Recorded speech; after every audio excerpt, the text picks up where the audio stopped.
Před 10 lety jsem seděl na gauči a záviděl lidem jejich perfektní podnikatelský životy. Nevěděl jsem, jak začít. Dneska jsem ale svým klientům vydělal přes 20 milionů korun na sociálních sítích.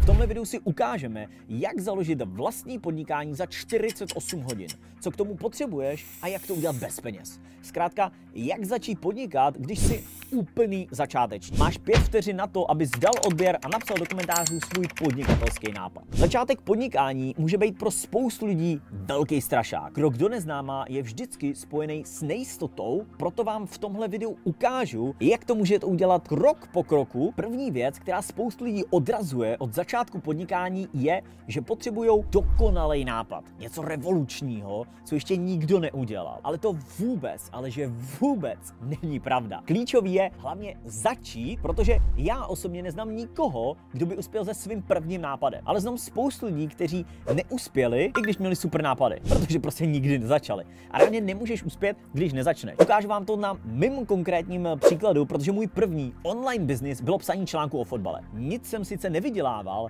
ale naučil jsem se psát dlouhý texty. Tenhle skill dodnes využívám, ať už na kurzy nebo u scénářů na videa. Následně jsem začal natáčet videa o fotbale, podcasty o fotbale, mainstream videa, mainstream podcasty, tvorba podcastů pro ostatní, pomáhání influencerům a potom pomáhání firmám se sociálníma sítěma, až jsem došel ke kurzu Profit Brands, kde učím lidi, jak vydělávat peníze na sociálních sítích. Pro vás to znamená, že pokud vám nevyšel první, druhý nebo třetí podnikatelský nápad, vůbec nic to neznamená. Důležitý jsou zkušenosti, které jste získali. Co kdyby váš další podnikatelský nápad vznikl z obyčejné dodávky? Možná se smějete, ale tenhle jednoduchý nápad vydělává některým podnikatelům 100 000 měsíčně. První je klíčový udělat ten nejdůležitější krok, což je začít. Začni předtím, než budeš připravený, protože správný okamžik zkrátka neexistuje. A jestli na něj čekáš, tak ti to ulehčím. Nikdy nepřijde. Prostě neexistuje správný okamžik. Klíčový je začít teď a je úplně jedno, co děláš. A děláš úplně cokoliv. Postupně se naučíš všechno za pochodu, jak vést vlastní podnikání a většina lidí nejdříve overthinkuje a až poté jedná. Spoustu lidí drží zpátky myšlenka jak. Mají nápad, ale jak ho můžou perfektně provést, jak ho můžou udělat super promo, jak vytvořit dokonalý produkt, jak ho napromovat, jak sehnat tým, všude samý jak.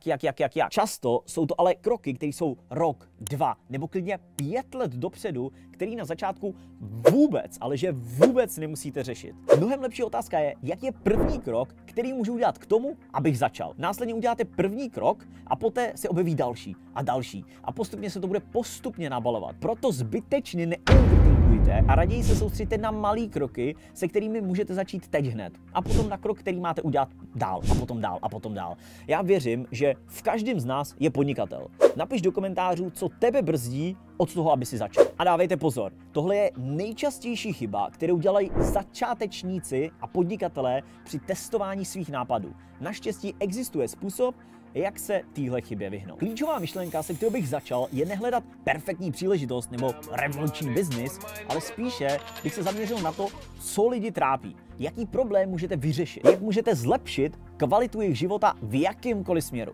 Klíčový je ale zaměřit se na to, co lidé ve vašem okolí řeší a jak jim můžete pomoct ten daný problém vyřešit. Například potřebují ostříhat, ale nemají čas jezdit do centra. Vyřešíte jejich problém tím, že seženete starší dodávku, předěláte ji a budete jezdit za zákazníkama domů. Už vidím, jak píšete komentáře, kdy mám sehnat peníze na dodávku, nemám peníze ani na nájem. A když nemáte kapitál, tak se nebojte. Já vás vidím a je to úplně v pořádku. Každý ten komentář už vidím předtím, než je vlastně napsaný. Ale v tom případě, kdy nemáte budget, tak vy můžete jenom jezdit přímo za klienty domů. Podobný přístup můžete mít s jakoukoliv službou, ať už je to tetování, nehty, obočí, masáž, fitness trénink, pletení sobánku a tak dále a tak dále. A už vidím další komentáře. Ale já jsem z malého města a lidi tady nechtějí platit tolik jako v Praze. A já s tím souhlasím. A znovu je to jenom o přístupu. Buď budete brečet, nebo proto něco uděláte.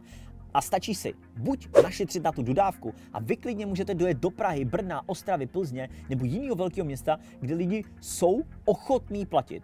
A díky tomu, že budete mít tu přejízdnou dodávku, tak neplatíte šílený nájmy, jako jsou v Praze, a můžete si díky tomu dovolit nižší ceny, takže buď můžete být levnější než konkurence, nebo můžete být stejně drahá jako konkurence, ale budete mít větší provizi. A znáte ten moment, kdy vidíte skvělou podnikatelskou příležitost, ale nemáte na to kvalifikaci, nebo neumíte způsob, jak to udělat. Ale tady existuje jednoduchý způsob, jak tenhle problém vyřešit. Například, neumíte žádný skill, který jsem psal výše, stačí najít někoho, kdo to umí. Vy se budete starat o promo, druhý člověk o službu a půjdete pade na pade.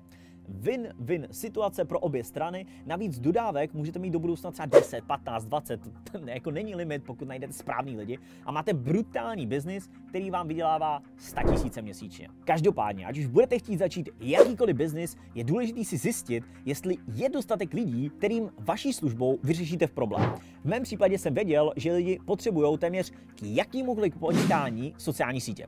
Proto jsem vytvořil Profit Brands kurz, který učí lidi, jak vydělat peníze na sociálních sítích.